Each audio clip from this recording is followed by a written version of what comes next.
Hello, everybody, and welcome to Honey Badger Radio. My name is Brian. I'm here with Allison, and this is maintaining frame number 145. It's a bloodbath out there. Where we're going to be looking at a couple of viral videos with the fairer sex doing what it do, and everyone scrambling to figure out like who to blame or Men. what's going on or whatever it is. Yeah, it kind of does. It always lands on men. Yeah. It's almost like the So dice are loaded. yeah, exactly. So anyway, we're gonna be going into that right now. This should be good. And before we start, though, I guess Allison, you have some things to think. Yeah. Well, I don't have the monthly fundraiser set up yet, so it's just the tip. So if you would like to send us a message and give us a tip, you can do so at feedthebadger.com/just the tip.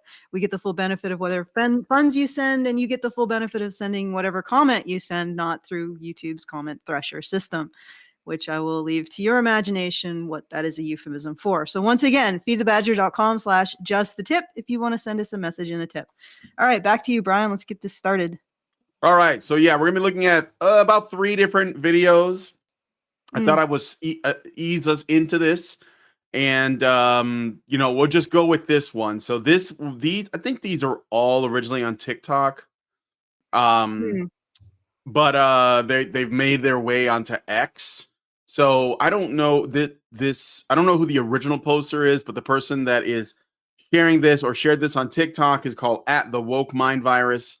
That's showing on the screen there. But the person who shared that video is called Concerned Citizen. And well, let's just listen to the clip. I guess this came out of PragerU originally as well. So found out today that somebody that I work with is a conservative, and he's somebody who's really intelligent, and he's somebody who works in climate tech as a super smart guy, somebody I would never have thought was conservative, and apparently he is. And it's surprising and it's disgusting, but what's most surprising to me is the level of sudden hatred that I have for him. Sudden hatred for this man who I used to respect suddenly just went boop, and I hate him now. I got something for that. I actually recently just came across I was looking for information into people being attracted to a partner that's they perceive to be more morally advanced or have a higher sense of morality, or more developed morality. And I came across this paper into how people respond to those they perceive to have a greater morality than themselves. And the response is apparently resentment, attempting to belittle the moral focus that person has, or their intent in pursuing their particular moral framework. And then the final one was distancing. So it's interesting that I think that you can see a lot of that. I think there's also a tendency to deny. Like, what we're talking about here is this woman has a particular moral framework, right? And she has discovered that a coworker buys into a different moral framework. So if she feels a sense of threat, she is going to respond in terms of resentment, in terms of distancing, and in terms of belittling his moral framework. That's what this particular article found out, or conjectured, in terms of a conflict between your sense of morality and somebody else's. So I think actually it was also contributed to by Haidt, Haidt. Jonathan Haidt. Yes. And yeah, it's interesting to watch, because when you read that paper, you're like, oh, I recognize these things. And right here, the hatred that she's expressing is probably a distancing, or attempting to emotionally distance herself from him. But still, it's a very strong emotion for somebody you feel is just not, like, a pitiable sinner, I suppose. Okay, let's Well, yeah, I wanted to say, so how does she because what she appears to be experiencing here is cognitive dissonance. Mm-hmm. So she heard or learned that a guy she works with is conservative.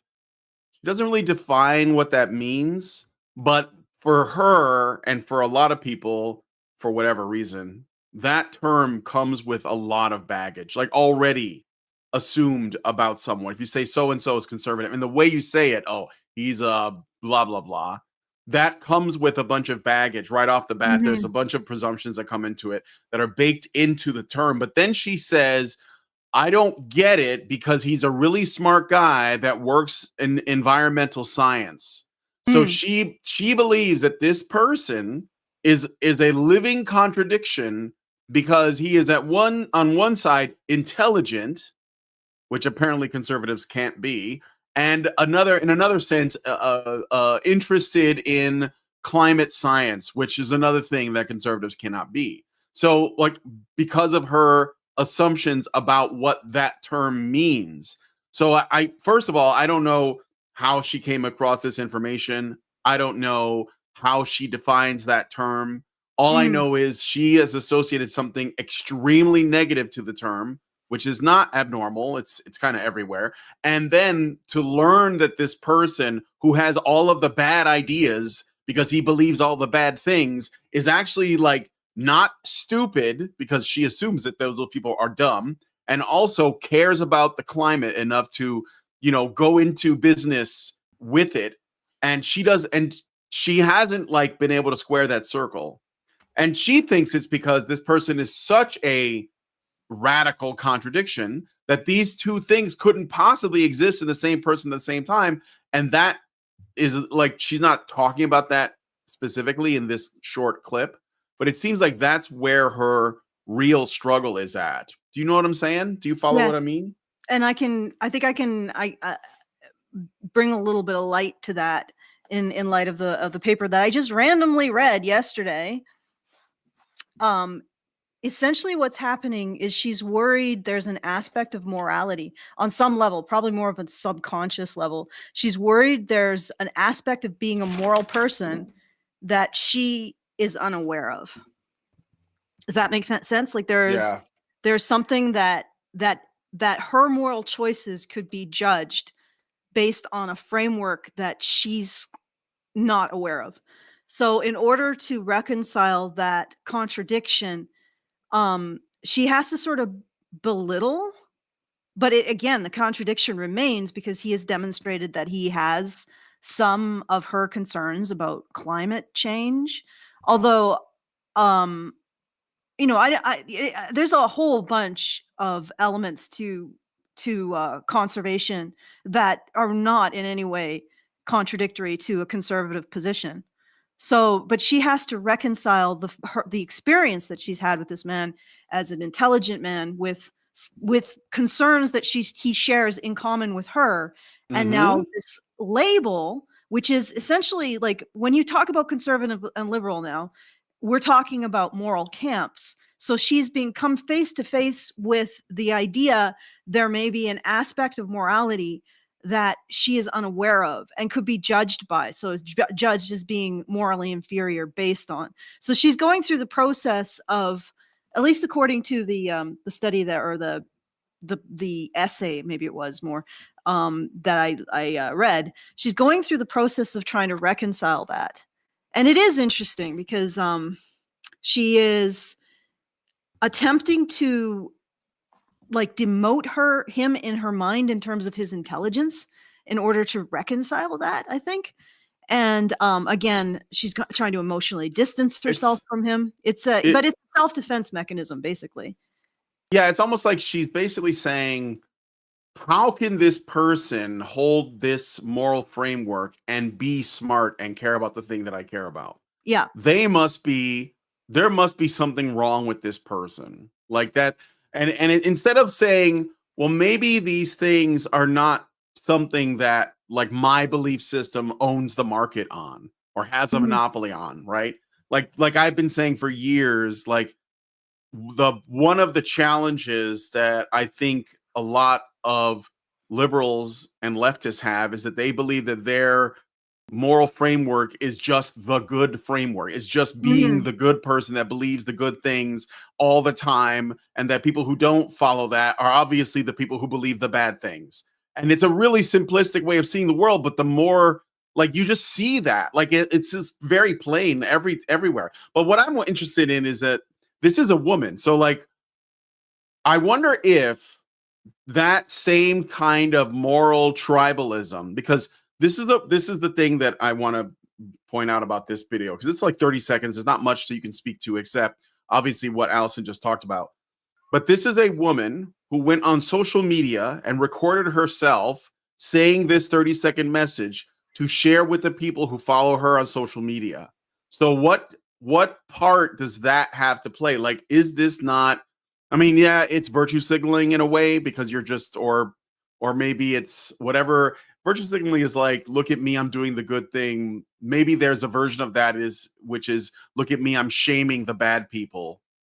But like, she's putting it out on social media, and she's doing this, and probably gets a lot of like women supporting her, which is sort of the theme of this, is that women put stuff on the internet, and some of it's dumb. Well, it's dumb stuff, but the issue is that so many other women and a lot of men will totally co-sign on all of it. Like, oh, you go, girl. That's absolutely right.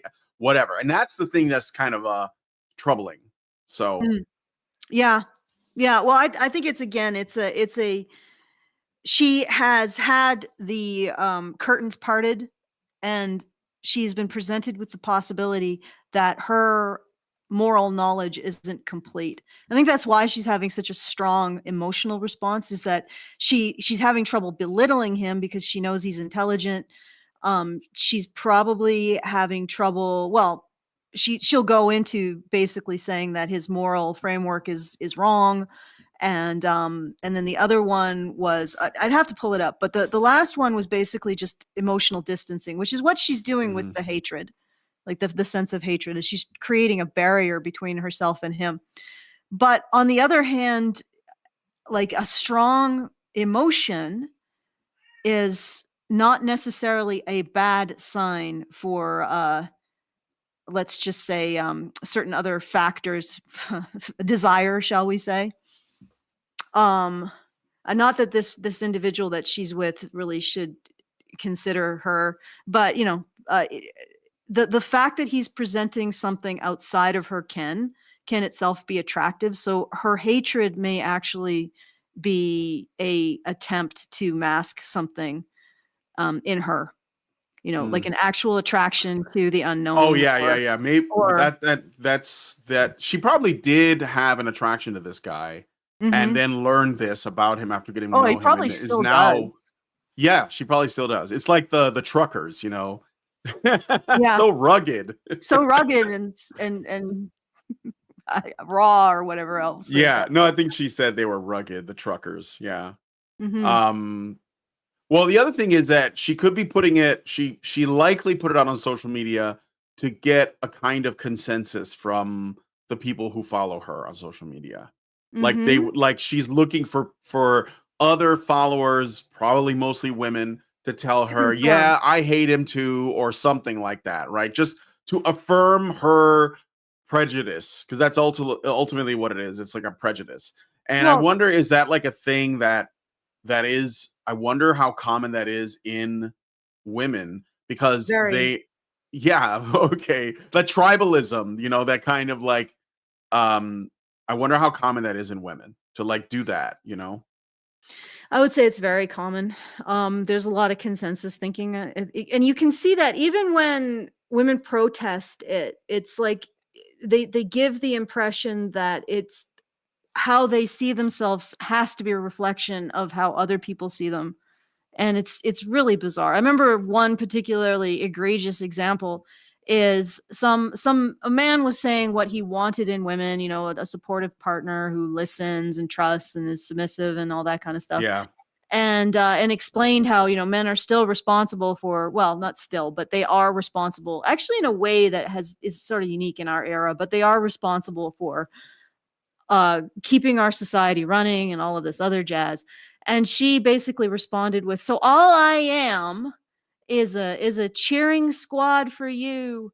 And I'm like, well, you could consider, this is a thought, and I didn't say this, but I was looking at this and I was thinking it, but you could consider developing your own value proposition outside of what this man says he values. And I don't mean that as like a strong, independent woman, but the point is that she is saying, you are the one who ascribes value to me right off the bat. And it's like, but you're not ascribing the value that I want you to. Well, unfortunately, you don't, at the end of the day, have control over that. But it's like this idea that her value doesn't exist outside of the appraisal and the opinion of others. You get what I'm saying? Mm-hmm. And I mean, they'll do things like they'll just present things in a way that it really looks like something has to be signed off on by the committee. You know what I mean? It's just before it can be real. That's right. Yeah, that's right. It's basically like, it's essentially feminist academic study work done like on social media, where they just sort of like, you know, reference each other and they ask each other for affirmation and they give it to each other. And then they say, look, this is true because all of my, you know, my girlfriends agree with me. Yes. And I'm guessing, yeah, I'm guessing the very strong emotional reaction, seeking out emotional validation from her followers or her friends. This is all a response to the threat that this man poses to her sense of moral self. Because he is. Don't let me like him. He's one of them. Please help me understand that he's the enemy.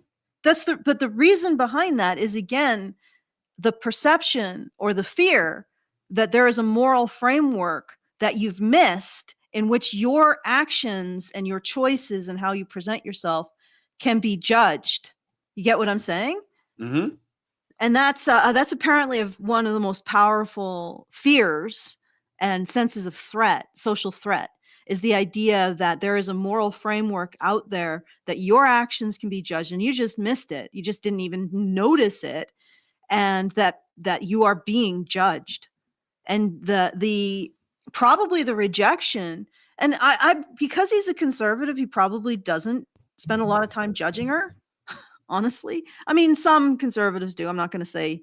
But I mean, what does it mean conservative at this point? Well, I was just gonna say, like, I don't know what, like, how she's defining that term. Yeah, exactly. But also, like, if let's say he's just like a man who, because I think that conservatism is conflated with just being masculine these days. And I'm not saying that conservatives own that as a positive. I'm saying that a lot of like women associate the masculine with being conservative. Like there's so like if a guy is just being masculine and maybe, and what I mean by that is not, you know, like again, the sort of like feminist stereotype of masculine, like smoking cigars and lifting weights and slapping women on the ass and acting like Don Draper. No, I mean like, you know, like he is, you know, takes initiative. He probably says, oh, I want to work in climate science because I want to do stuff for the climate without engaging in emotional hysteria about the end of the world, and instead look for practical solutions. So I'm going to go into this field. And so he's doing that. Like, you know, here where I live, it's very libertarian. There's lots of Gadsden flags, and yet everybody cares about the environment. Like they're, you know, but they're not doing it in a let's go and protest kind of way. They're doing it in let's work in the field. Let's do stuff, right? So they're actually doing stuff. And I think that like getting your hands dirty and just getting the job done, like you can look at Mike Rowe when he used to do that show, Dirty Jobs. It was almost all men doing the jobs nobody else wants to do. And they were doing stuff for the environment a lot of times, but they're actually doing stuff. It's not like this kind of shallow, like, look at me, I care. I bought a Tesla and now I'm going to burn it down because I don't like the guy who ran the company. This is actual people doing stuff that's real. And maybe she's associating that because maybe he also has like a bunch of guns and he, you know, maybe he, I don't know, like maybe he has beliefs about other things that she associates with this kind of like, you know, conservatism that she obviously is repulsed by. And she's conflicted because it's not all ugly and unappealing, but she's told it's supposed to be by like the in-group that she's trying to like get along well with. Yeah. So she goes on social media and says, look, ladies, I met this guy. Like, we've seen this. This isn't like a new thing, and he's got these good qualities, but it turns out that he's like, a demon from like Dimension X that like owns guns or what, I don't know, like wants to have a family. Like, God knows what that means at this point, right? Like, what do you want to do with you? Well, I want to find a nice girl, settle down, marry her, and start a family. Oh, that sounds awfully conservative. That's where we are now. Like, I think that it's actually at the point where just men existing is conservatism. That's where it's going now. And I think that's because they've defined it in a gendered way, So, remember when we used to talk to Kevin Logan? And you remember Kevin Logan was like he's probably still around. I don't really know, but he was like this, male feminist type. And his thing was essentially he kept calling us right-wing conservatives, right? And at the time, I was not. I mean, I don't even know that I still am. I don't like, because these things are just used to plaster people. But I was like, why are you calling us that? And he was just like, oh, because, and it was basically because you believed in like things like, I don't know, men and women should like not hate each other, right? And because it was like where I was at, or you're against feminism, which, you're not supposed to be. So I think that now that I look back, I kind of get it. Like, essentially, I think there was an association between a kind of like, demonized set of moral beliefs and masculinity. They're just connecting them together. And they have been doing this for a while.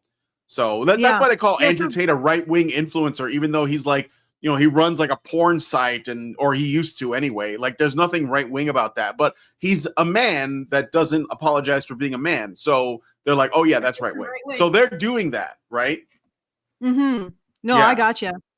Yeah, no, and I actually sent you the paper. It's called "Holier Than Me: Threatening Social Comparison in the Moral Domain."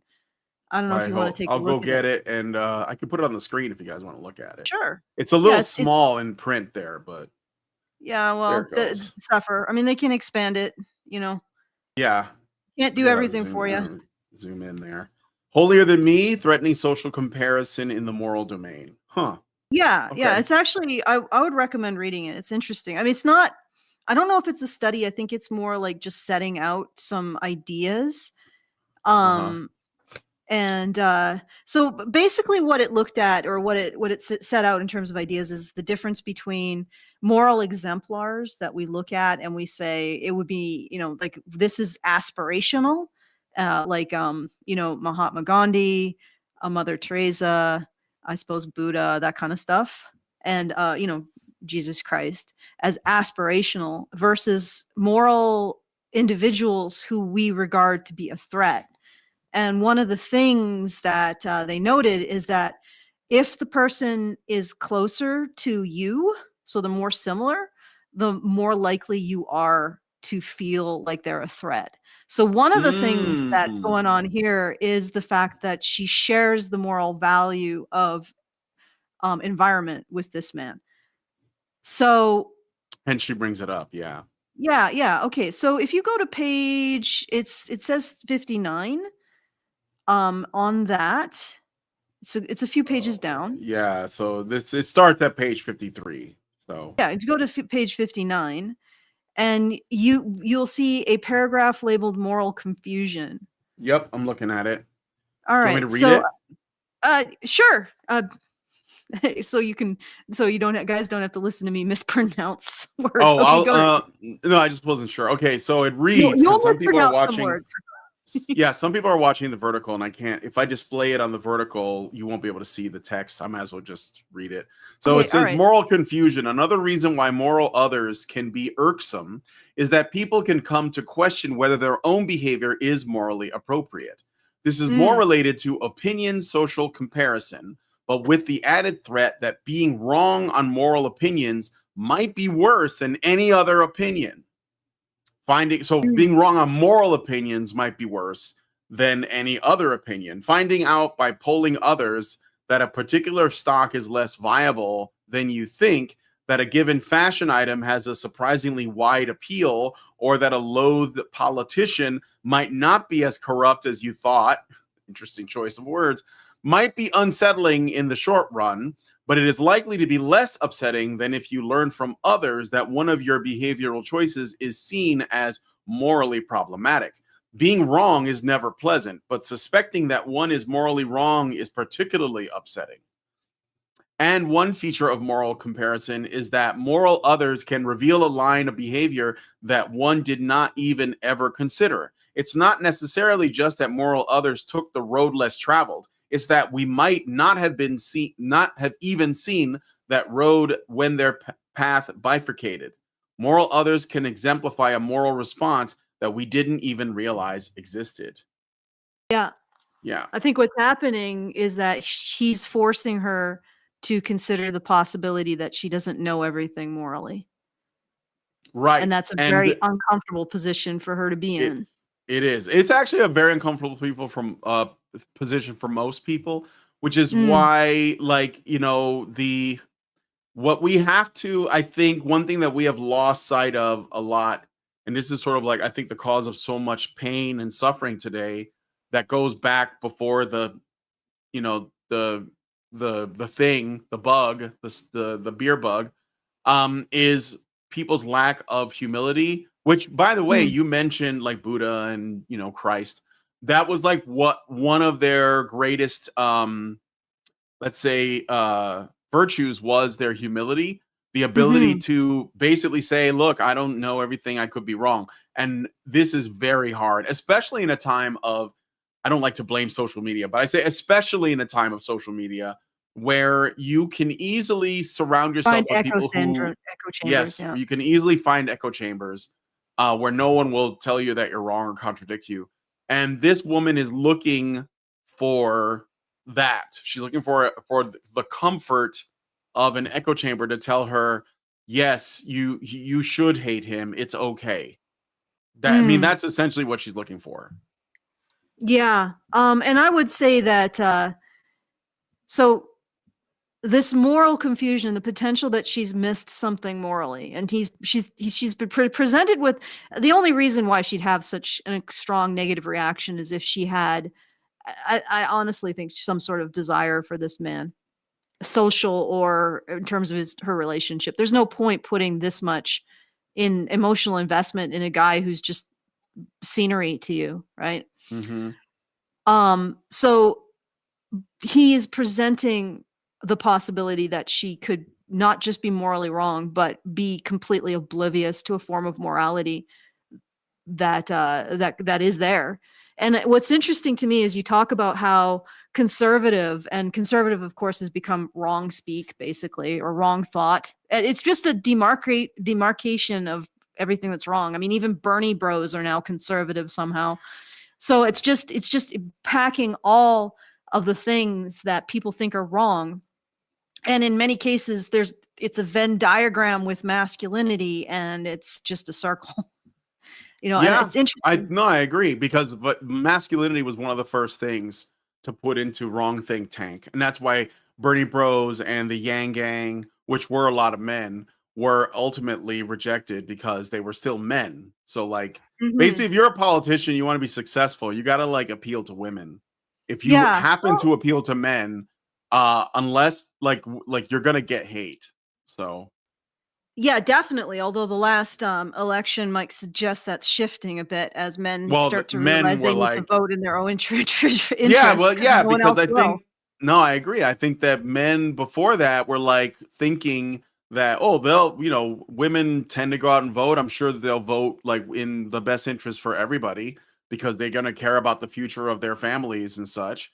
And it turned out that they were ready to throw all of that under the bus for the sisterhood, and that's when men said, "Wait a minute," like, but yeah, I'm glad that they did. But I don't know, like, that doesn't. I think that could be a one-off thing. That could be a one-off thing. It could be. I think that men are gonna they're gonna have to realize that they're just gonna double down on the anti-male propaganda. I mean, it's already been going on. We've already talked about, you know, adolescence and other things like that. So.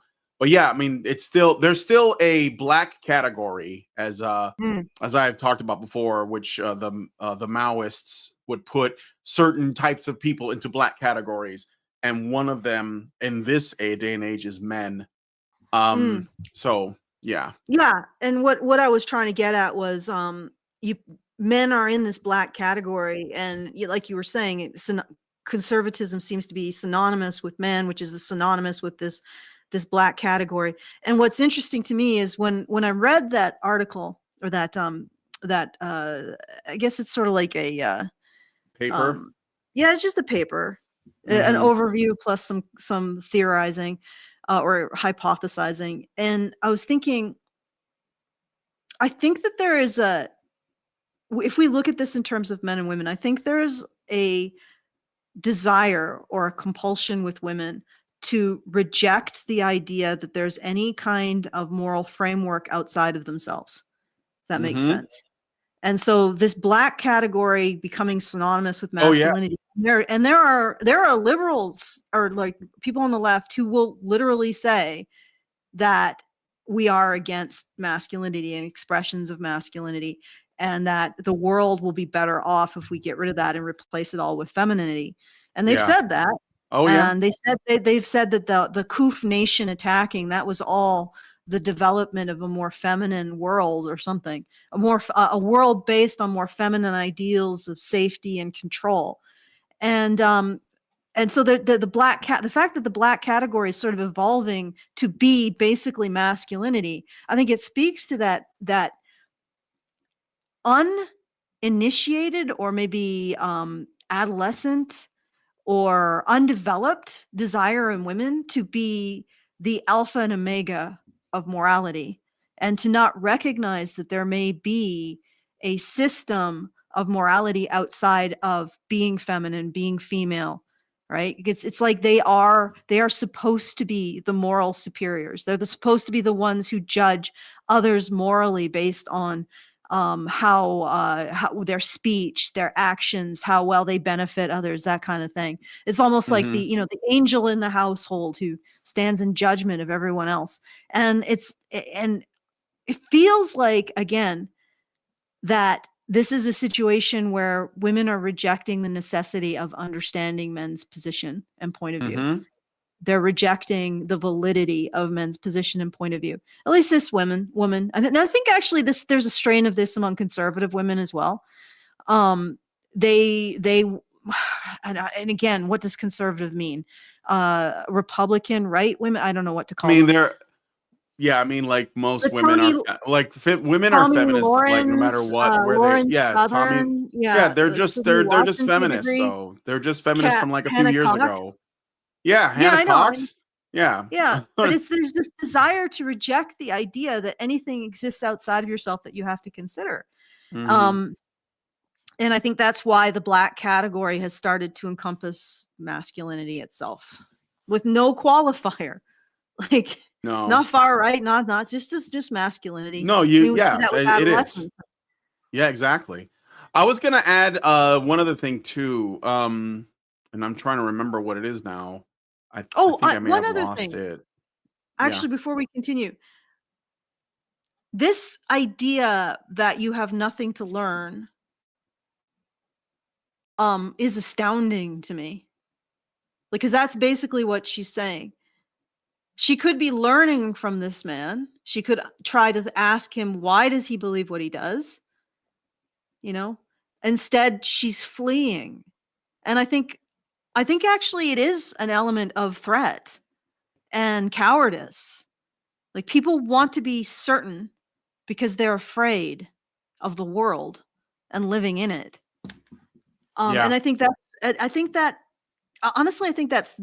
Christian admonition for women to submit to their husband, I really do think that it's more and more shaping up in my mind to simply say, yeah, he has something to say. He has a position that's worthy. It needs to be respected. And it's I don't think it's the way it's been presented. I don't think that commandment or that admonition is the way that it's been presented in a more liberal context, that it's some kind of oppression of women. I think it's simply saying men have something of worth of their own, and you need to respect that. And sometimes you need to realize that they understand things that maybe you don't quite as natively, shall we say. All right, so yeah. So I remember what I was gonna say. There's a couple okay, things actually. One, sure, go ahead. remember the context of this video. This is after the recent election, so she might have a chip on her shoulder against men already as a result of that. The other thing is that I wonder if that referendum, that most recent election, that shutting down of the I don't know, like the woman moment. They were going to have their first female president and all that.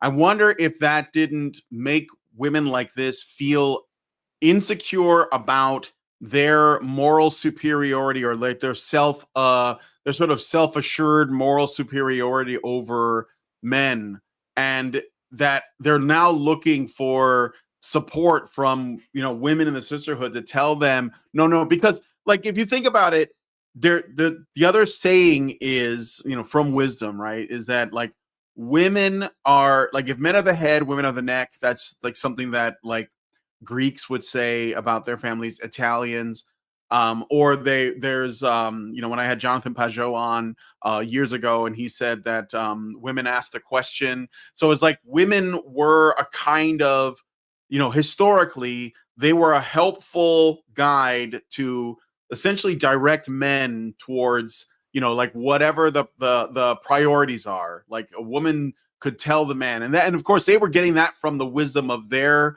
fathers and mothers. So like there was something like connecting all of this together. So it wasn't so it's not so much about, you know, submission in the way that we think of it, but it's like a, you know, service, a helpmate kind of a thing. But that meant that women were in a, or at least there's like this feeling that women were in the position to dictate what is right and wrong, like what is morality and immorality to some degree, right? And I think that women have lost their grip on that, and they're feeling insecure about it, and they want to get that back. And and of course, I think it's because their moral compass is completely thrown off from what it probably was from maybe even just their parents or their grandparents' time. And this woman is looking to reassert that. Maybe I'm overanalyzing, but I don't think I am. And the other thing is that the women who are replying to her comments and are probably very supportive, maybe even like gaslighting her, they might not even like her. They might they might just be doing what they themselves also feel compelled to do, which is essentially just serve the sisterhood, right? Support each other unquestioningly. Does that make sense? Oh yeah. Oh yeah. Yeah, of course. Like when you're presented with this, they're all just coming together and saying, no, masculinity is wrong.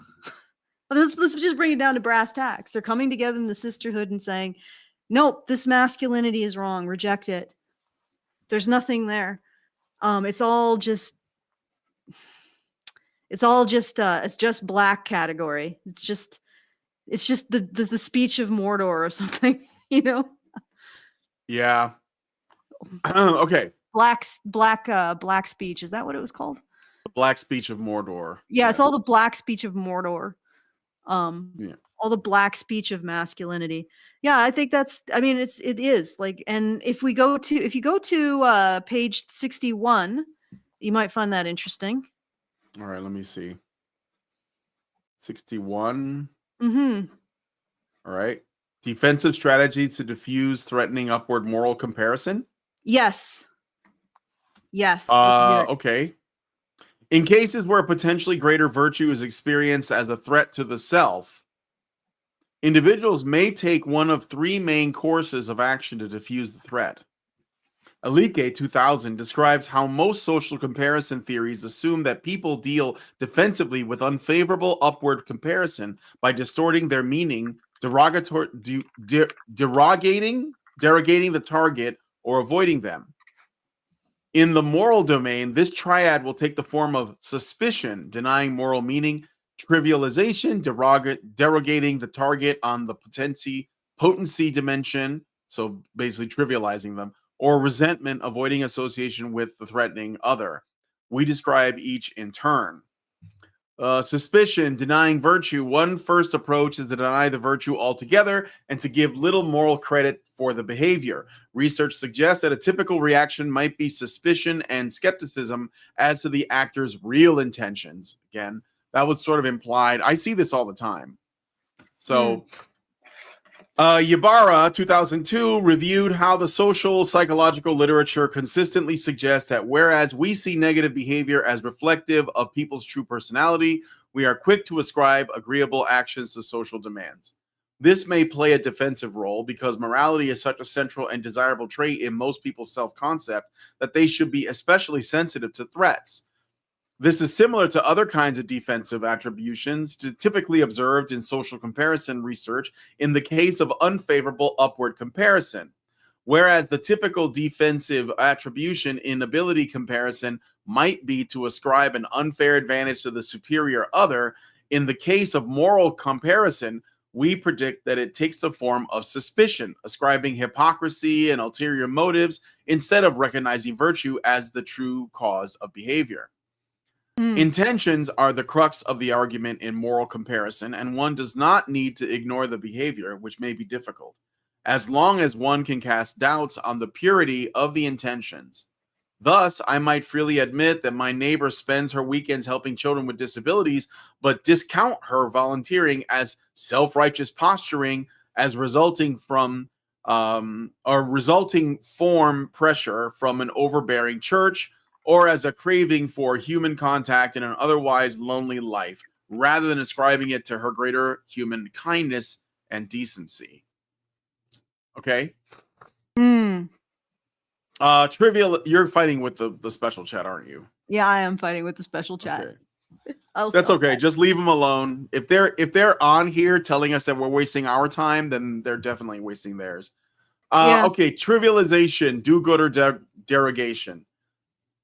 When the virtuous nature of the behavior is too self-evident and can't be easily brushed off, and the direct route is therefore blocked, a second approach is to remove the threat indirectly by putting down moral others on their traits, implying a lack of competence, trivializing their moral gesture, patronizing would-be saints as well-intentioned but naive fools, weak, unintelligent, with poor common sense and little awareness of the realities of the real world. With this infantilizing and emasculating move, potential threats are rendered into deluded idealists. This is apparent in common derogatory monikers like do-gooder and goody-two-shoes. It is also reflected in the work on the might over morality hypothesis, showing that individuals who defect in social dilemmas tend to see cooperators as moral but weak, recasting the situation as one that requires willpower rather than ethical clarity. Mainstream reactions to vegetarians typically exhibit this pattern, and the puzzling mild hostility that they report experiencing can best be understood as defensiveness against an irksome moral claim. Surveys of omnivores reveal that they indeed will readily put down vegetarians, though they do so indirectly, seeing them as good people, while diffusing their threat by calling them weak. This derogation seems to be associated with anticipated moral reproach. We found that omnivores indeed think that they are seen as morally inferior by vegetarians, and that the extent of this anticipated moral reproach correlates with the negative valence of words associated with vegetarians. Furthermore, priming the reproach by asking omnivores to estimate it before rating vegetarians leads to vegetarians being rated significantly less intelligent and less moral.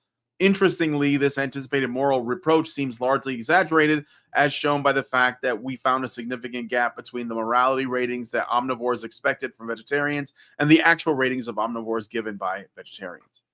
Okay, this is before the scourge of vegans. I'm guessing even this is that well, it says it's 2007. It's 2007. But I think it's a safe way to make the case, because I've known vegetarians tend to be a bit more high and mighty than normal people. I wouldn't even call them omnivores, but it doesn't matter. Like as an example of the behavior of the pattern, it's works. It's just maybe they did this on purpose so that they wouldn't piss off vegetarians, right? Because I don't think omnivores would be like, oh, how dare you? Like, I don't think that normal people would care.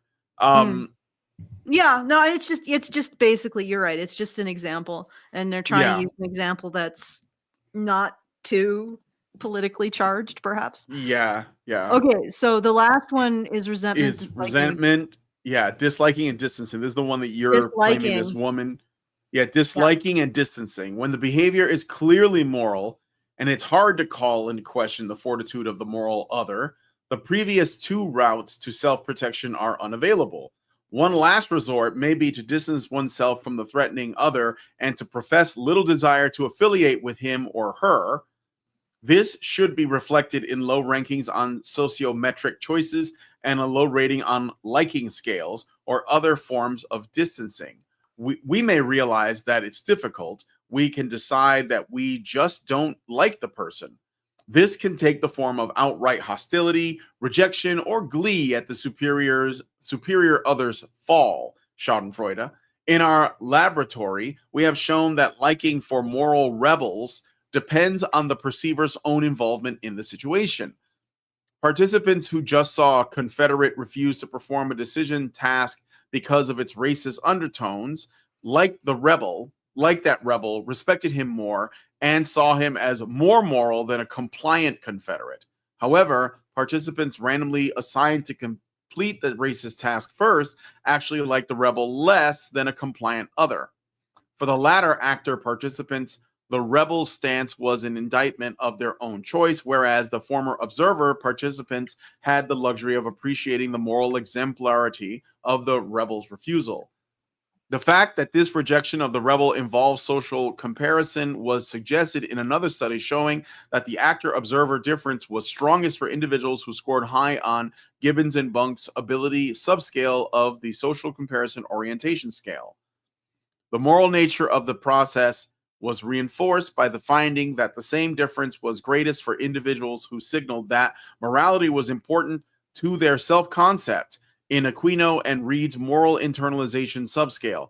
As with do-gooders, anticipated moral reproach did play a role, as suggested in yet another study showing the fear of being rejected by the moral rebel mediated the effect of role condition on embracing that rebel. Again, we interpret this effect in line with moral social comparison. When faced with a moral other, participants admired him as long as the moral other did not make them look bad or had the opportunity to look down upon their morality. But as soon as moral others could cast doubt on their own morality, participants denied moral credit, put down others on competence-related dimensions, or simply expressed disliking of the comparison other. Yeah, and I think that not only does this indicate something about what we're watching now, she went to dislike, by the way, I'm pretty sure, to distancing. But I think it also indicates something about how difficult it is to put the stuff that we talk about out there, because we're presenting a moral framework that people may think or realize that they have ignored or missed. So right there, men's issues, like I said, it's like a moral framework that it's like the road less traveled, right? And when we put it out there, people reject it because it presents this idea that there's a moral framework that they just they didn't even realize existed. And so they go through all of this process of rejecting it initially because it's such a threat.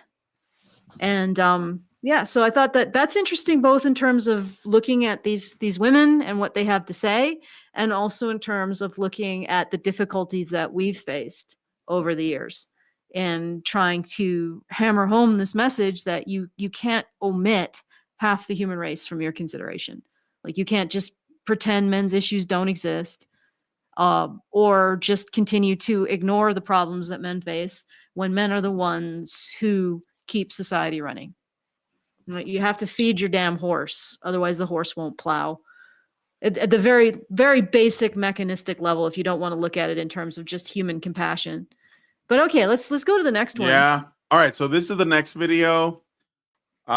This woman, let me just put my face up here. This was shared by somebody named Buck Sexton, and it's titled "America's Plummeting Marriage Rate Explained in One Brutally Annoying Rant."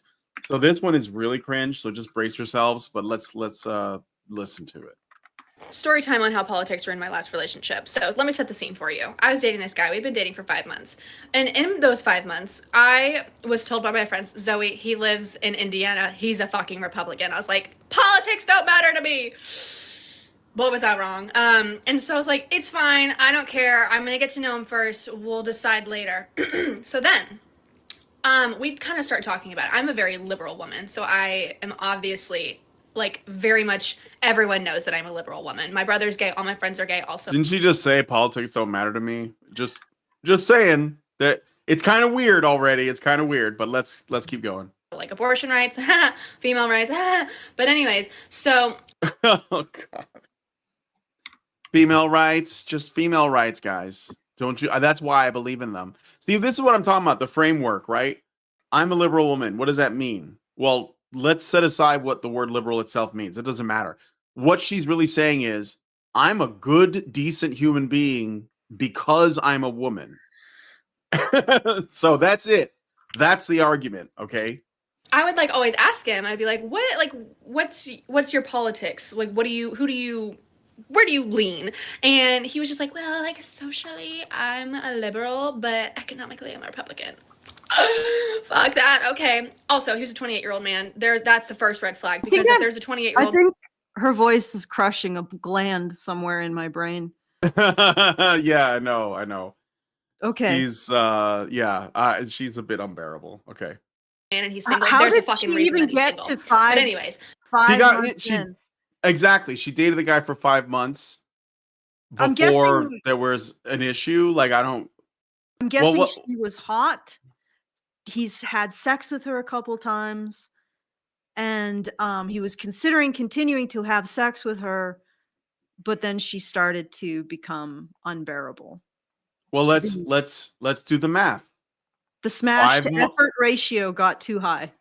5 months. Okay, this is this post is late March.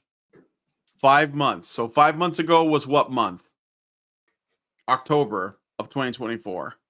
Did anything happen between October of 2024 and when they broke up that she might have been impacted by? Just saying. Okay. So then I'm like, well, like, what makes you, economically Republican? Because, like, I could give you a whole bunch of fucking facts right now that prove that you shouldn't be. And he was like, can I get in here for a sec? And also I just want to break from her voice. And it's like getting choppy for some reason. So I don't know what's going on there. Yeah. I mean, I don't know why men would think they're losing out if women like this, like these women are not actually they're not useful I don't want to say useful. They're not capable of a relationship. Period. This is a level of control that sounds like it's abusive, right? Or what? Well, sorry, I've watched this already, so I've seen it. Let me not prejudge it, but I'm just saying he's lost nothing, right? Absolutely not. Yeah, absolutely. Yeah. I think guys need to realize that you cannot have relationships with these women. There's no relationship possible with a person like this. So he's gotten whatever value he could out of her, and now he's moved on. Bravo. Okay. I got to do my squish spawn. All right, continue. Oh, that's fine. Okay. Info was from his friends. And I was like, you get all your information from your fucking redneck friends. Obviously, you can't trust them. You need to do the research yourself. And if you do the research, I told him, I was like, I'll support you based on your decision if you actually research it yourself. Like, I won't care if you're a Republican. But anyways, and so he was like, Zoe, I have much better things to do than research politics. Like, I have way more important things to do. Okay, saying that to me is absolutely fucking insane, but go off, King. Yeah, I know she's super annoying, but like, remember in the beginning, she says politics don't matter to me. That's what she said, okay? And now she called his redneck. She called his friends redneck friends that are really stupid. She claimed that he should have been making time, I guess, to realize how important her politics are, because that's all that this is really about. And the truth is, this isn't really about politics at all. So like, she's using that as her framework, But the truth is, that's not really what this conversation is. This conversation is about a woman trying to morally dominate a man and using social media to do it. And she is essentially trying to, she's not obviously naming names or spilling all kinds of tea, but she is essentially like living in her social media space to affirm and validate whatever, like her choice to break off the relationship. And yeah, and I mean, yeah, he dodged a bullet. I think he did. But the problem is, I'm with Buck Sexton on this initial post. Okay, America's plummeting marriage rate explained in one brutally annoying rant. I don't know what the solution is, but we got to do something about women on social media. I don't know what the solution is, but something has to be done. I don't know what, but they go on there and they start talking to other women, and it's like they form like their little knitting circles, but they're like massive scale online with God knows who, could be a bot, could be Chinese spies, could be Mossad, whatever, and those people are feeding them ideas, predatory lesbians, and they're all over the internet.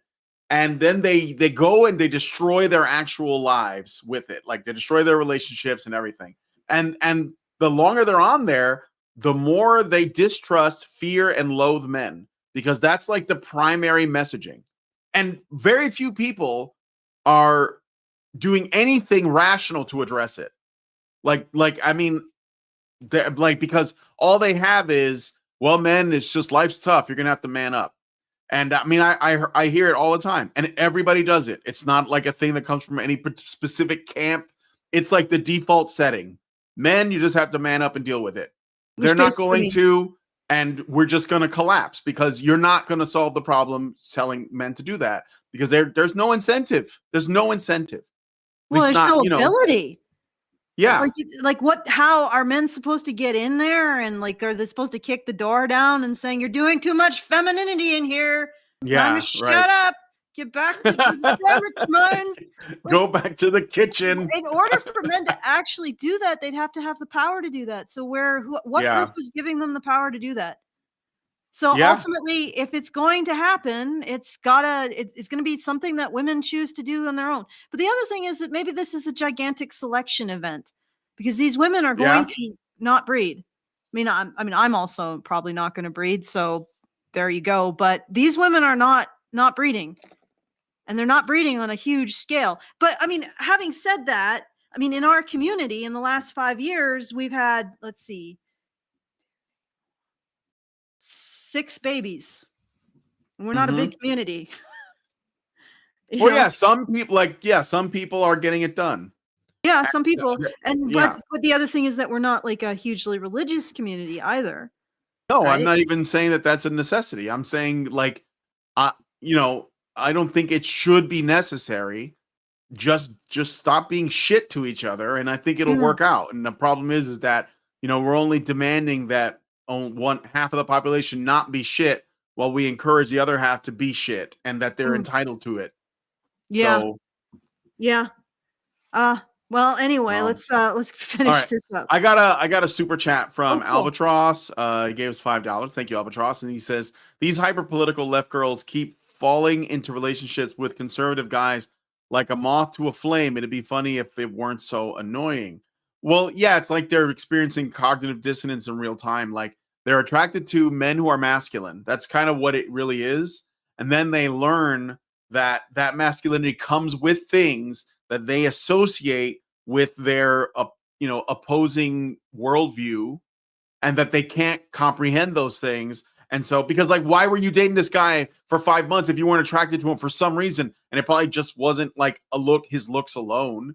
There was probably qualities that he had that you liked. Like, what about those videos? There are videos of a girl, of a woman who's on Twitter or TikTok or whatever, and she's like, I went on a date with a right-wing guy or whatever, a man. Well, she said a manly man, and he did all of the masculine things, and she was totally head over heels, but she didn't like his politics, and for whatever reason. And it's kind of like, yeah, because you're you're wrestling with this thing that I'm afraid that one of these things is downstream from the other, right? And they want to have their cake and eat it too. So like they don't want the male feminist guys. They don't. Like so, No, unless you know. Well, if they did, then they would be actually having sex with all the incels because most of them are very liberal. A lot of them are very liberal. Yes, exactly. They wouldn't be complaining about the conservatives that they're dating, or apparently attracted to some level, to have that level of an emotional response to finding out he's conservative. They're on the internet complaining about these guys that they find desirable turning out to be conservative. And you're right, Brian, when conservative basically has become a catch-all for masculinity, of course they're going to be attracted to that, but they don't have the tools to actually live with it or extend themselves to understand it. Right. So we can just use the truckers protest as an example. We have no idea what the politics of the truckers are. No. Right. You could say that like on average they might lean whatever, but we do know that they're almost all men. Mm-hmm. And so they were like, because they probably had families to provide for, or they were just concerned about like all of the issues that the Canadian government was, bringing them, and that they were shouldering this burden, and they were like, we're going to protest. And they all went there and did so. And the women were, in fact, like they saw them as like this right-wing thing. It was just dudes. Like nobody even asked that maybe they liked their country. Maybe they had Canadian flags. I mean, patriotism, I guess, is also masculine. I mean, I don't know, but this is what I'm saying. Like it's when you get like stuck on the politics of things, you're looking at it it's too narrow a view. You have to look at it, I think, in the gender expression, and that's where you get the bigger picture. So like, because if you have allowed the term conservative to be put in a black category, then it's going to be harder for you to see that what's really being attacked is masculinity.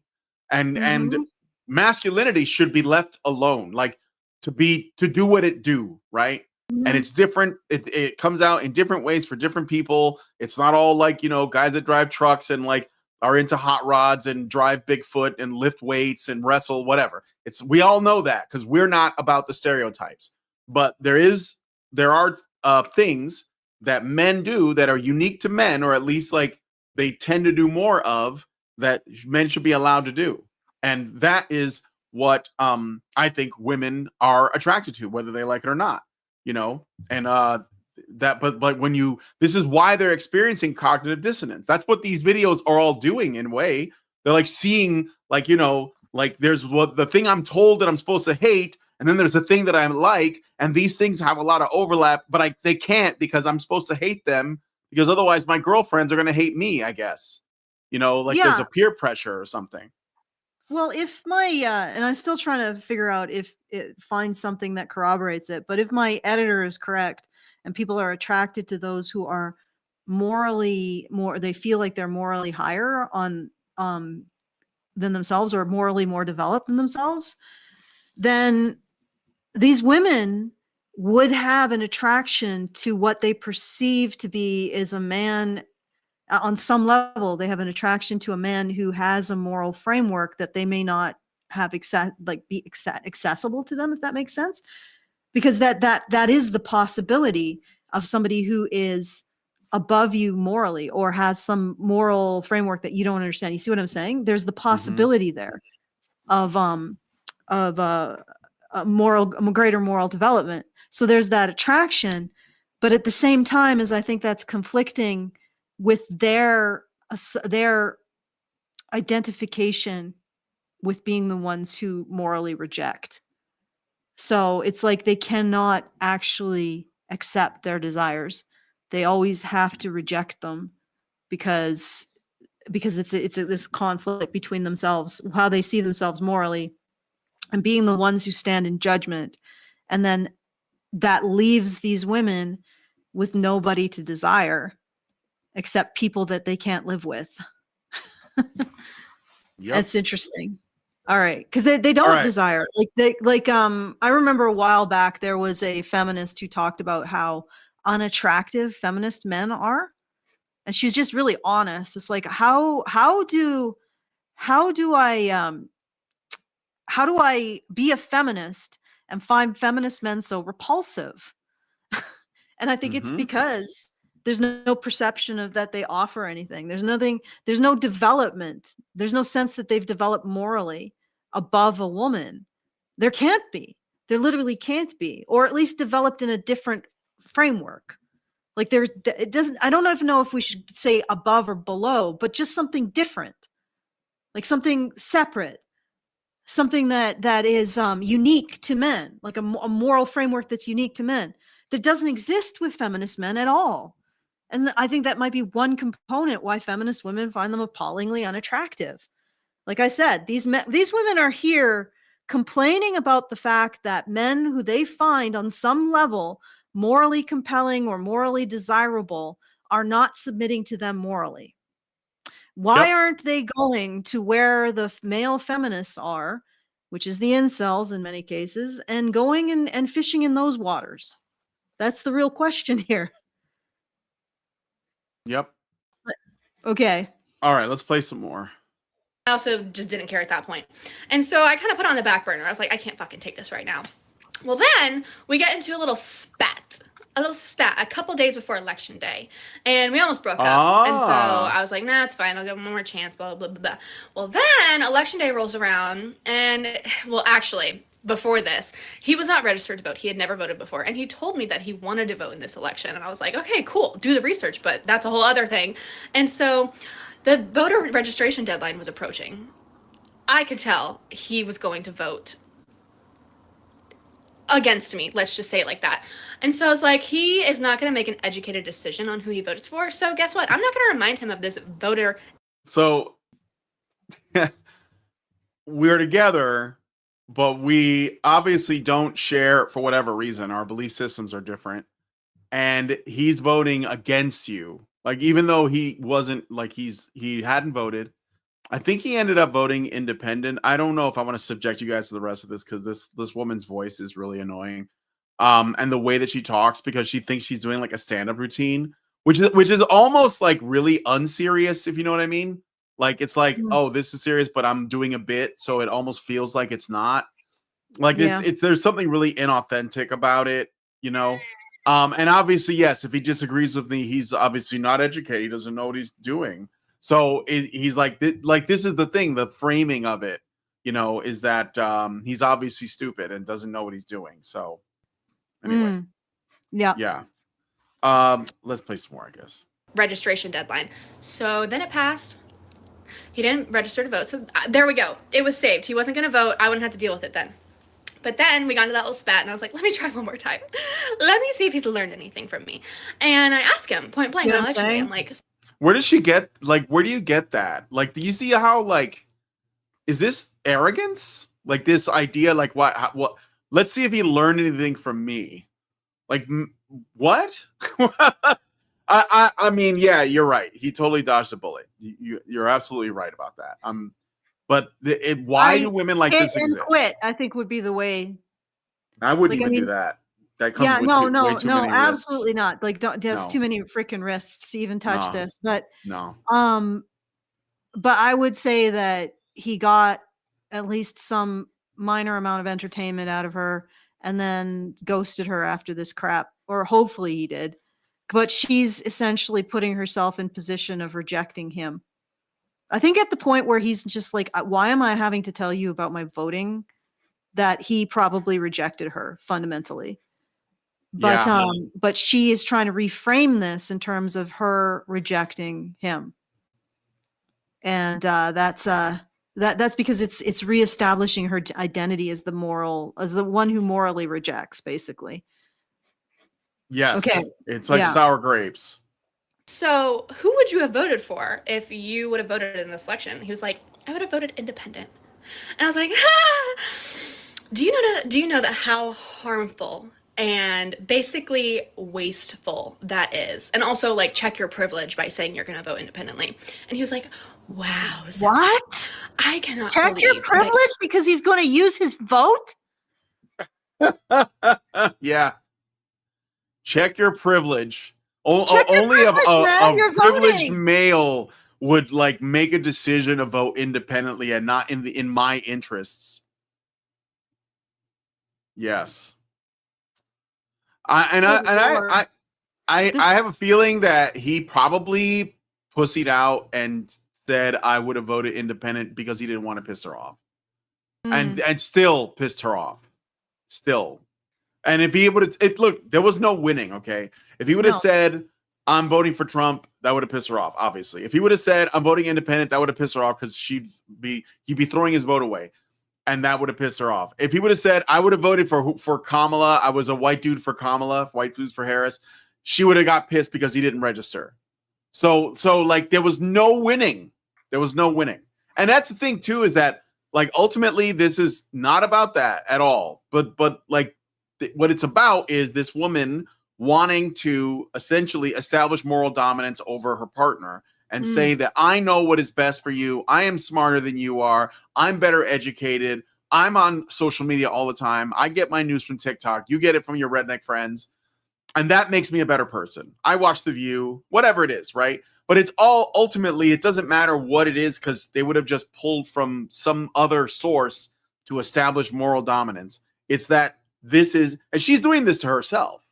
Like this is all like self-inflicted pain that she's experiencing. All of it. Like the man got, I don't know what, well, I forgot how this ends, but I'll play the rest of the video here. You think my vote would have been a waste? Ah! Shut the fuck up, because it is a waste. Look at fucking Philadelphia. All those independent voters could have put us over the edge and could have helped Kamala win. That's another story. And so I was like trying to tell him, I was like, listen, that's harmful. You have to make a decision because the way that our voting works, like the two-party system, is a fucking joke. You have to pick a side. The independent party never has a chance. So you have to pick a side. And we got into a huge argument about it. And I was like, you know what? Fuck this. This is my last straw. Again, I'm a very liberal woman. I have to date someone that is on the same page as me because I can't disagree with someone on something that is so important to me for the rest of my life. I fully respect Republicans. I understand that you want to vote that way, but for me, I don't want to marry you and I don't want to date you. So we ended it. Lady, you're not capable of a relationship. We ended it. That means he ended it. Yes. He ended it. It's just like when somebody says, "Oh, you know, this person is what was it with the Joy Reid, where MSNBC she got fired, and no one said she got fired. They were just like, Joy Reid is no longer with MSNBC, and it was abrupt, and everybody was crying about it. She got fired. That's what happened. Because her show was the worst. And, you know, and so, yeah, this is the same. Like, we ended it just means he was like, you know what? Yeah, this isn't working for me. I can't have you over here, like, morally dominating me all the time. And I'm glad he did. Because there was obviously a problem. Yeah, no, this is not like she's soft pedaling it. We ended it. If she had ended it, she would have said, I ended it. So he ended it. He was done with this shit. And good for him. Again, this woman says, I won't marry or be in a relationship. She's not capable of either. So she's basically saying, well, I'm not going to, I don't know. I'm not going to give men who are Republican something I don't even have in the first place. Yeah, you are not capable of being in a relationship or being married. Right? Your behavior is appalling. And if you were married, you would be abusing that person. You are a control freak. Right? You are controlling. You are engaging in abusive, coercive control right here with this man. And he ended it with you. Good on him. He did. In fact, I don't even think ending it is quite the thing. He decided to no longer hit and quit. He's no longer. This woman is now. Her behavior is sufficient that he isn't even interested in having sex with her. I'm guessing that what they were is they were hooking up casually. And she considered it a relationship. He probably thought of it as just hooking up casually. And then she just became such a headache in terms of her politics that he's just like, yeah, you're out of my Rolodex. Yeah, they're probably just, ultimately they're just moral demands. They're not even politics. Like she's just making moral. It's just tribalism. Yeah. Like, what does it even mean anymore? Do what I say. That's what I'm saying. Like it's a woman saying, do what I say, live the way I say. Albatross sent us a super chow. Thank you. And it was for $50. So that's a good one. Thank you, Albatross. Really appreciate that. Oh, cool. Thanks. I should give you a sound for that one. Wow. And he says, I think a lot of left-leaning political women get in relationships with men to engineer and educate them into being good little soldiers. Well, we can look at this another way. I think that women like this, okay, they will get into a relationship with a man, and then there will be initial things that they like about these men, like whatever it is, right? Maybe their personality, maybe how outgoing they are, maybe their confidence, whatever it is.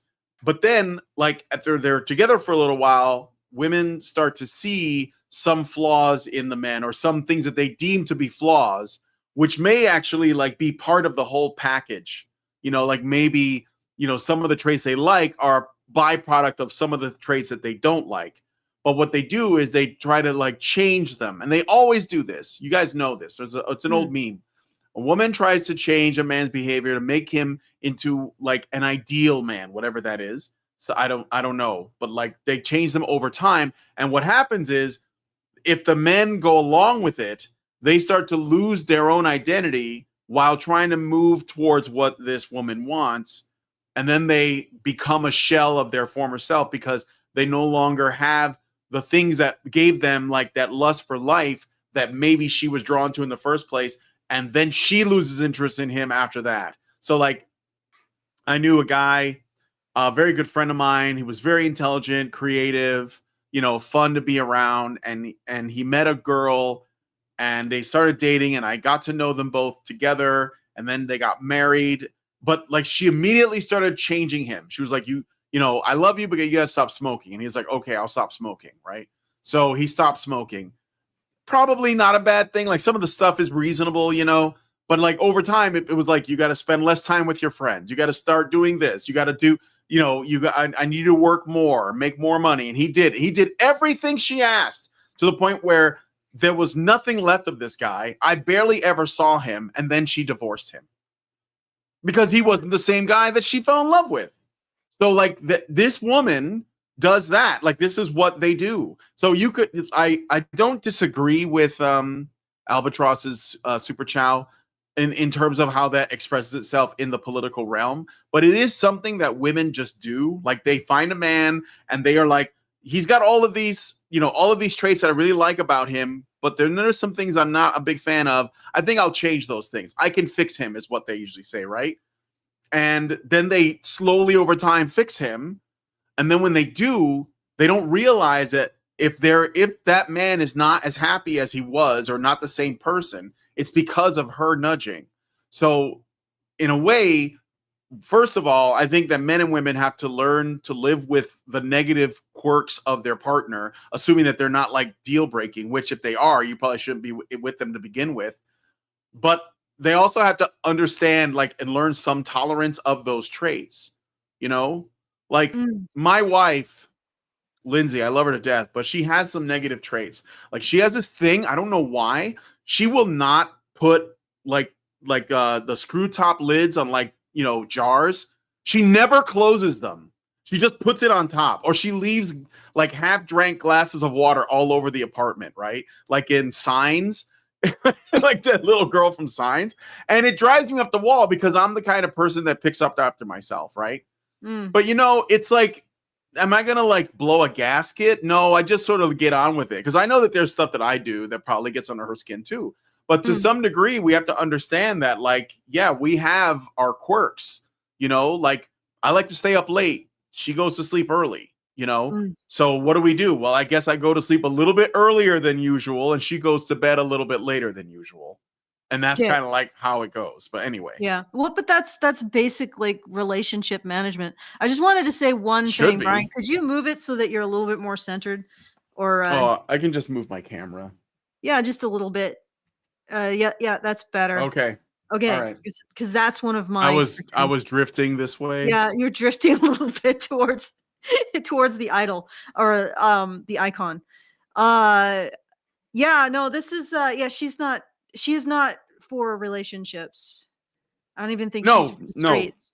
She wants to control. There has to be a third option. Too much. And that's the thing, like because the truth of it is that this woman was into this man in the beginning. Like they were together 5 months. Maybe she didn't know that she was actually a booty call, maybe. But even still, she was fine with him in the beginning. That means that there were traits that he had that she liked enough to date him or be intimate with him or whatever. But then when you become like human beings, we get accustomed to something and then we take it for granted. It's very easily we can just take it for granted and then start demanding more and more perfection. Mhm. Like that dopamine hit just isn't hitting like it used to, and now you're like finding problems, right?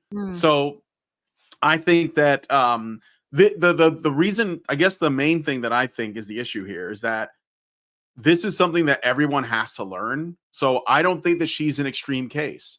I don't think that she's an exceptional case. I think that this is kind of bog standard, especially if you are she's not a ugly woman. She's probably got some filters going on. I wouldn't be surprised, but she probably is not unaccustomed to male attention. Therefore, that's going to like build a kind of let's say a resistance to wanting to change. Exactly. Like, why should I? Men like me anyways, right? So, and also an expectation that other men do change. So, like, I don't think that's unusual. I think that it's the simp economy is a part of that problem. Like the men who are just like, I'll take you for however you are. I think that the changing of the way that we do dating and courtship now, where it's all done, online and stuff. I think that sort of like obscures people's perspective, especially if you're a woman that gets a lot of attention. So because you're going to be like, well, I can pick from a million guys because I get like hundreds of DMs or whatever. And that changes your perception as well. Then you start expecting like, well, if I have a hypergamy, cranked up to 11, they're like, well, you know what happened recently? As an aside, I'm sorry for blathering on, but Sydney Sweeney, who's an actress, right? Very, very popular because she's hot and doesn't really care. She's like one of these, like attractive actresses that sort of like owns it, like she's like, fine, men love me or whatever. She was in a committed relationship with some guy. I think they were engaged and she like broke it off. And everyone's sharing it like, oh, she's single now and available. And I'm like, that's a massive red flag, guys. Like a woman that became a star overnight and suddenly got a lot of attention and most of it had to do with her sex appeal. Suddenly she decides that this man that she was definitely like saying that she was going to marry and be with forever, she broke it off with him. And now like the media is all saying, look, Sydney Sweeney is available. That's a problem because I think that she got like that nudge of like, oh shit, I can be single and get lots of attention and potentially more roles, more money, whatever. So I think that could be an issue. Sorry, I'm just saying and obviously most men that would be like, oh, that means I have a chance. No, guys, come on. Let's not. But anyway. So, all right. So they edited it. Okay. Next one. All right. This is a little bit different. This one is more about let's say emotional labor stuff, but still another viral video. Have you seen this one? 5 minutes long, Brian. We don't have to watch the whole thing. We can just watch a little bit of it, or we can save it for another show because it's like it's like a separate topic in a way. Yeah, it does seem like a separate topic. Yeah. Yeah, sure. Like special chat's definitely been interesting today. Yeah. Yeah, we can save this for another one. This is Candace Horvax, and she basically is an influencer who apparently is considering divorcing her husband. And The reason why will blow you away. Mm. So yeah, definitely. Like this is I'm. What? You know what? Maybe we should just go over it quickly because I don't know. It's not big enough to make an entire show from, but it is something critical, and I think it dovetails into what you were saying about your relationship with Lindsay, and the fact that there's always something that's annoying. But I mean, honestly, okay. Essentially, what she says, and it's a 5-minute video. We won't go into it. She basically just says that she has to ask her husband. She had to ask her husband to take out the trash. Apparently, he was tired after coming home from work, and something else that I don't remember. Do you remember what she? Yeah, it was like to cook the meals, or when he does cook the meals, it's like, well, I'll play a little bit of it. We can just listen to it real quick. But I did get a Rumble rant from Occupant 42 for $10. Thank you, Occupant. And he says, a woman marries a man thinking he will change. A man marries a woman thinking she never will. Oh, that's deep. Okay, so let's listen to some of this. I'll play it. I've been with my husband for almost 20 years, but about 3 years ago, I was strongly considering divorce, and I want to talk to you about why. So I'm going to tell you the story of the day where I thought to myself, maybe I don't want to do this anymore. My husband and I had 4 kids. We both worked full time. We had been together for 16 years at this point. We've been together since high school. And on paper, I have an amazing husband. He is incredibly supportive. He's kind. He's loyal. He's a great dad. He's very hands-on. He's an active participant. He's always present. Like on paper, what else could I ask for? Why is she saying on paper? That's literally what he's doing in real life. Like he's literally doing this. And she's like, on paper? That's like saying in theory. That's not in theory. That's actual, like he's actually doing that. Okay, but anyway. But in reality, my experience is very similar to the experience of other women. I had this amazing husband who on paper was great, but I was incredibly frustrated and burnt out from our marriage and from motherhood. Because what happens to so many of us is that we marry these amazing men and we have amazing relationships and then we have kids. And when we have kids, women tend to carry a disproportionate amount of the work in the home, the work of raising kids. Disproportionate to what? Load. And that is the mental load. The mental load, Allison, don't you know? Disproportionate to what? Shut up. The US GSS has consistently found men do more work overall, 4 hours more work a week. So you have nothing to complain about, at least statistically, on paper. On paper, you have nothing to complain about, right? Well, in practice. Compare. I'm just using her own ridiculous phrase. Yeah. But in comparison to what? You had Do you know kids. do you know what she work? Do you know what her job is? Do you know what her job is, Allison? House. No. You don't know? I'll save it because that's the best part. I'll save it for later, but that's the best part, and also his job. So, but let's keep going. Exactly what happened to us. About 3 months after my 4th baby was born, I remember looking at my husband and saying, I need more. I need you to do more. I am exhausted. I am in charge of everyone and everything in this house. Every night when we cook dinner, you ask me what to make. Every day when you drop off the kids at daycare. Yeah, I know. He spoiled it. I see that. Okay, let's keep going. All right. I'll pretend I didn't see it. Yeah. You asked me what they need in their backpacks. I am the project manager of this home and I need you to do more. And he looked at me and he said, okay, just tell me what to do. Right? Every woman has heard this. Just tell me what to do and I'll do it. And I said, okay, something that would make my life easier is if in the mornings when I came downstairs with the 4 kids, because I do mornings by myself, the dishwasher was emptied, the dishes were put away, and the trash was taken out.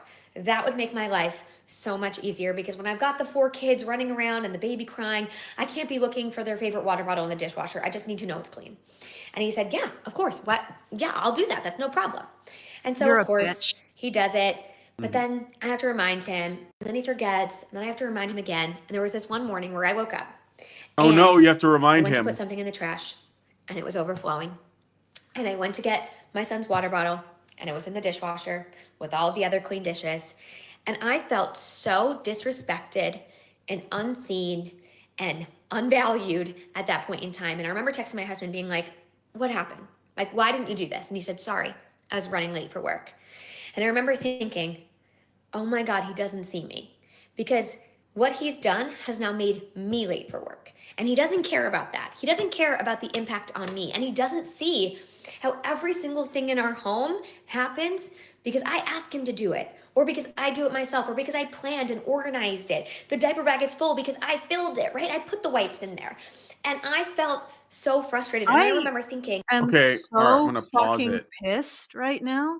Yeah, I know this is real rage inducing. So I don't think we need to listen to more of this. Let me tell you what she does. Okay. She has a channel on TikTok called, let me see, and this is why I think Allison should get on TikTok and make video responses. Where she literally talks about emotional labor and unpaid labor for two women on TikTok. That's her job. She's an influencer that talks about the mental load, marriage and motherhood, childcare. That's her job. She's an influencer. Her job is complaining about her life to other women and making them upset with their husbands, I guess, in their own life. And what does her husband do? He works on power lines. He works. He's a lineman. He works up on the power lines all day. And she is literally like a woman at home with kids doing like online influence. His job allows her to do that. And she calls His it full-time work. allows a lot of people to do their job. His job is critical and essential, and her job is to make his life more miserable. This is just encapsulates modern society. This worthless human being is standing in judgment of somebody who, if he's a lineman, he puts his life in danger every day to make sure people have things that keep them alive. And this creature makes his life worse. And then she has the audacity. He's probably paying for the house, or maybe she is, and through her influencing work. And she has the audacity to complain about that she has to manage the household. Like, that was your job. Of course you have to manage it. It's your job. And incidentally, your job is also to make sure he's able to get to his job. Like, so this is the reward for men. And I just can't believe she's putting this in public. On paper. Like, what? This is abuse. This is abuse. This woman is abusing her husband in public, on paper, and in reality. Like, did he sign off on being talked about in this way in public?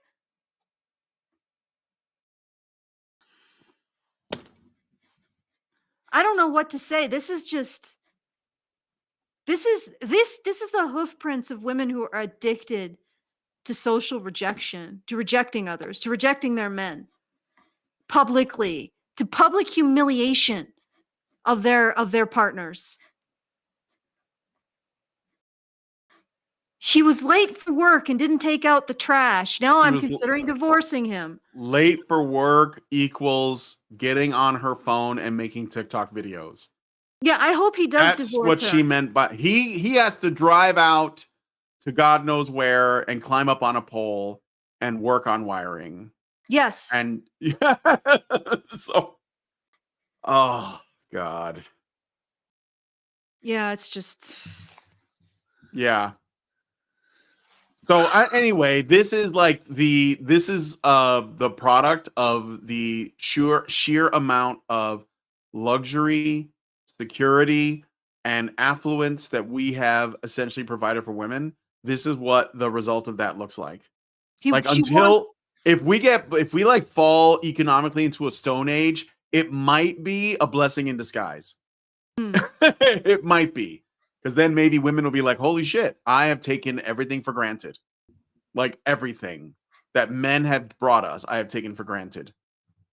He doesn't just bring her electricity. He brings the entire community electricity. And his function is to keep the world running. Her function is to bitch at him for not doing more. Mm-hmm. Yeah, I can't even look at her anymore. Okay, this is I know. All right, I'm just done. I don't even want to look at. You should see the comments in here are very supportive too. This is the thing that's crazy. All these women are like, she's right. Men are not. It's crazy. Like, this is called emotional labor, and we are sick and tired. Partially why I left my second ex-husband. I'm tired to think for the both of us. So because they have a husband, do you know what this emotional labor crap is? It's a husband submitting to her and doing what she says. Right? Yeah. The husband doesn't just pre-figure out and do it without. Why do I even have to even notice my husband or talk to him? He should just do what I want by basically reading my mind. What an astounding level of entitlement. Mm-hmm. Okay. And yes, you're right. It's hugely gets lots of attention from women. This is the attitude. This is a much more prevalent attitude among women than mine. That's for sure. Even Hannah Cox, who's supposedly more right-leaning, is caping. Oh no, she totally caped for this woman. She didn't even think about what the husband does for a living. That was the thing. Like, somebody had to look into this guy's history to find out what his job was. No one who agreed with this even knew, because it didn't even occur to them that his job might be hard or important. Like, influencing, not important, ladies. Really, if when AI comes, I hope the influencers are the first ones that are affected by it. I want a robot telling us how to cook meals or whatever, pack lunches for kids or whatever it is influencers do, And he's a good one, right? He's he's supposedly one of the best. On paper. Yeah, Teal Deer says she wants her husband to be the help, totally invisible furniture that just does everything, only acknowledged when she chooses. And of course, wow, that's a really nice house your husband probably bought for you, being a lineman. Mm-hmm. What an incredible privilege. And apparently according to another comment, she also has a nanny and a housekeeper. Yeah, she does. Yeah, she has got a nanny. So she's not even really doing the stuff that she's claiming that she does. And again, her job is essentially convincing other women to be dissatisfied in their marriages. Even though she could be lying about all of her frustrations because it gets her more views. Where if you're in a group and you want to start people talking, complain about something, and then invite other people to complain, and they'll all jump in and complain. You know what we should do? I was just thinking about this. I don't want to see this woman anymore. As far as I'm concerned, she's genetic trash. You know what we should do? We should make it so that people can call in on the landline here, and then maybe I can hit a button and they can speak. And then we could have the special chat call in. Sure. There are definitely some ways to do that. Yeah. I looked into it a little bit in the past, so. Hmm. There's a couple of different methods for setting up taking calls that could work. I think that you can use the internet to do it too, but yeah. Well, anyway. But I do have an actual landline here, so that might be worth looking into. But anyway, I can't stand all right. Honestly, well, we can wrap it up here if you want, because this woman is actually in a relationship, marriage, 4 kids. She's in a marriage, and she's publicly humiliating and berating her husband, and everybody is cheering her on, and she's doing so for things that are trivial. What is the justification for this? How is this justified in anyone's mind? I don't know. So this is the best case scenario for men in this society, eh? Okay. Wow. All right. That doesn't say much. Yeah. No, it doesn't. Okay. I'm gonna All right. If you want to send a message at any time after the show is over, feedthebadger.com/justthetip. You can send it there and we'll read it at the next reasonable, available video, like whenever is the next actually I want to address something in a special chat. KG said voting against one's interests, or sorry, he says these two 50-year-olds don't understand why someone would not want to hang out with you if you vote against their interests. What interests? Okay, first of all, so basically now what we have is that the Republican position sort of aligns with men's interests and the left position aligns with women's interests.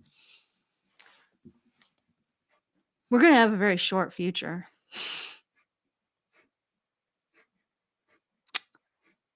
I mean, if you guys have different belief systems, you shouldn't be together. And voting is like a symptom of that. So, you know, like, how could you, like, why would you be with someone that you have so, like, if you're so opposite on so many issues, then you shouldn't be with them unless it's purely sexual, in which case that's really not like much of a foundation. So, y'all just mad because you don't get any. Well, we're both married, so. Okay. Yeah. Whatever, man. It's just kind of like sad. Yeah. Sad special chat. You guys are just sad.